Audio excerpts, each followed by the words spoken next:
It's good nature.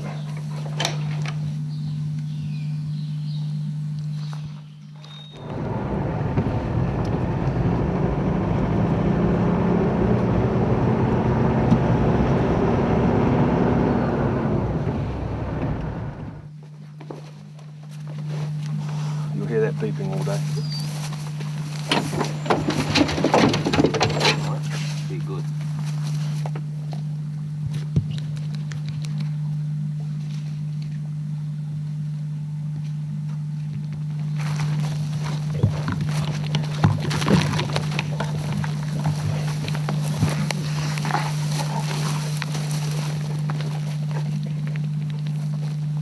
What we'll do is we'll go up through the pines. It's a bit steep, but it's the quickest way to get to the top.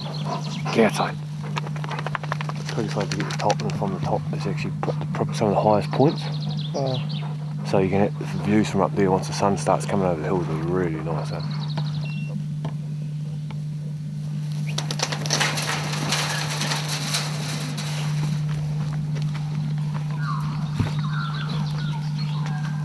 You'll find out why by the time you get to the top. It's quite steep. But the closest I've seen a wild pig to the road is just here. It was about an 80-pound bull. 3 o'clock in the afternoon.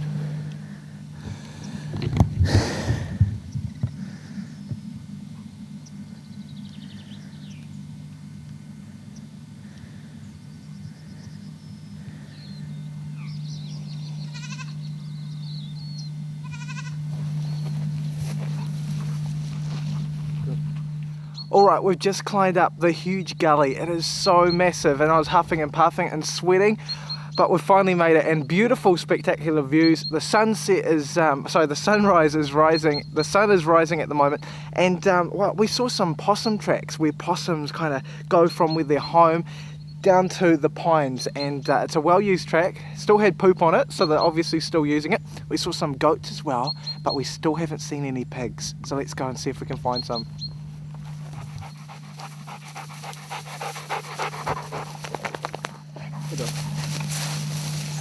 I don't hunt that bit of bush down there. All that stuff in there, I'll leave it alone. Okay. That's my safe zone. Yeah. I'll go let pigs go, I'll let them go in there. Okay. So that's just here at home. Yeah. So you think there's been a pig here? Oh, there's been one walk through, yeah.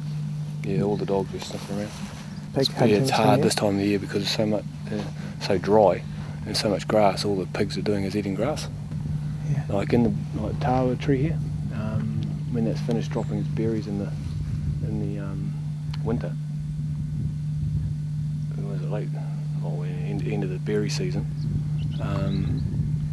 The food chain sort of decreases in the bush, so they come out to the grass and they just start rooting up the grass, getting the worms. Because all these spurs around here were just ploughed 2 years ago, but it was a big sow. I left her alone. But I caught a couple of good bulls off of it. There you go. Those boys just decided to go for a run, and 200 metres away, same direction, both together, which is a good thing. Yeah. So while they wait for a bark, a squeal, or they come back. That's what happens. It's just a waiting game. But back in the old days, before this stuff came in, if your dogs vanished and you didn't see them go, you'd be sitting on a ridge just waiting. Yeah. Waiting and waiting and waiting.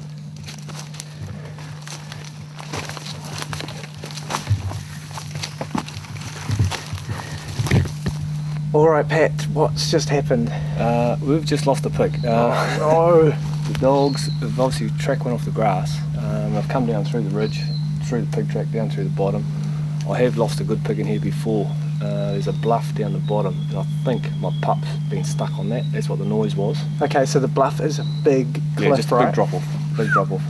There's a good pig track around the bottom, and he's gone straight over that again. I'd say the dogs are just on the GPS are coming back to us. Okay, and is it buff that's up there on the grass? Buff. Wolf, he's backtracked his own scent up through the bush, back to the grass, and he'll come back. He should be coming back down here soon. So he'll smell our scent and Yeah, follow us. That's he'll follow amazing. us. Yeah, well, it's the same as they find the pigs. They just nose on the ground, sniff them out, and go from there. There we go. But And we heard a bark, yeah, and that was quite early on. And according to the GPS, they were chasing because they're straight lines, following the ridges really quick. And yeah, so they were at the 300 odd metres, and hit that bluff again. oh no. So, but he'll keep. He only gets bigger. Yeah, one to the pigs today, and maybe far. yeah, so far.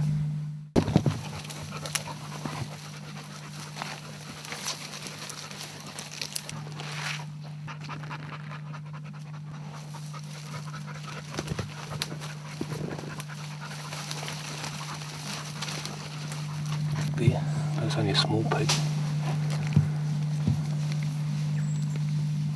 That'll be those porkers I think I've seen.